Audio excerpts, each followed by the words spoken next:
Finlay Calder came out of the scrum, belted Nick Farr-Jones, and it was just on, you know. And then those days, like brawls were everyone came running from the wings and the centres and fullback, and it was on.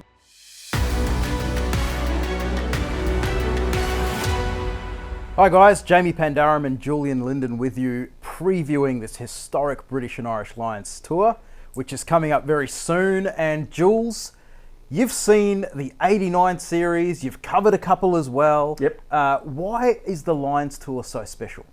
Well, it's part of Australian culture and it's part of Australian history, but there's a bit of an unusual thing about the Lions which a lot of people aren't aware of.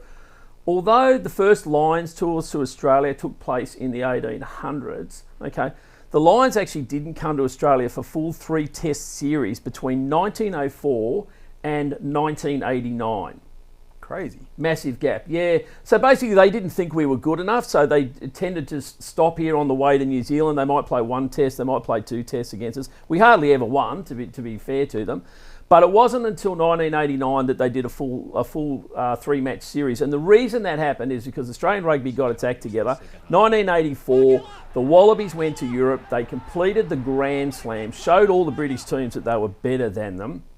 They won the Bledisloe Cup in 1982, won the Bledisloe Cup in 86, co-hosted a really successful Rugby World Cup in 1987, and were essentially the best team they didn't win the World Cup, but they were the best team in the world. So when the Lions finally agreed by their grace to give us 3 tests, they arrived here to play a red-hot Australian team.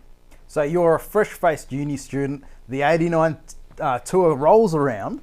What are your memories of that, and was it as big back then as what it is now? It was a cracker. It was a cracker of a tour because it was a great time. Okay, rugby was still amateur in those days, but the 3 test matches were all amazing. So the first test match in 1989 was played at the Sydney Football Stadium, which had only just been built, right? So it was built for the bicentenary. Brand spanking new. First game of rugby they ever played there was the Lions and the Wallabies, and we smashed them. 4 tries to 0, absolutely destroyed them. And they just went bananas. So their captain, Finlay Calder, was like, he was offering to quit, and all the British media were all, so they always sort of fight against each other. The Scots believe they should have more players in, the Welsh believe they should more, the English and the Irish, and they're all fighting against each other anyway, even though they're meant to be united. So they were tearing each other apart after the first test. But they came up with a devious plan to get back into the series. How did they do that, mate? You can't do it these days. Old school, they just went the biff. Oh. So the second test it's known as the Battle of Ballymore. Mate, they just went after us. So the first scrum of the match, I remember watching it from a bar after playing rugby uni. First scrum, Robert Jones, the Welsh scrum half, just he stepped on Nick Farr-Jones's foot, and Finlay Calder came out of the scrum, belted Nick Farr-Jones, and it was just on, And then those days, like brawls were everyone came running from the wings and the centres and fullback, and it was on. And I spoke to Nick Farr-Jones about this recently, and in his words, they beat the crap out of us. And they won the match and set it up 1-1 going into the deciding match, which was back in Sydney. And what happened in Sydney for those who missed that? It's a horror moment. It was a fantastic match, and look, the Wallabies really should have won that. We should have won that match.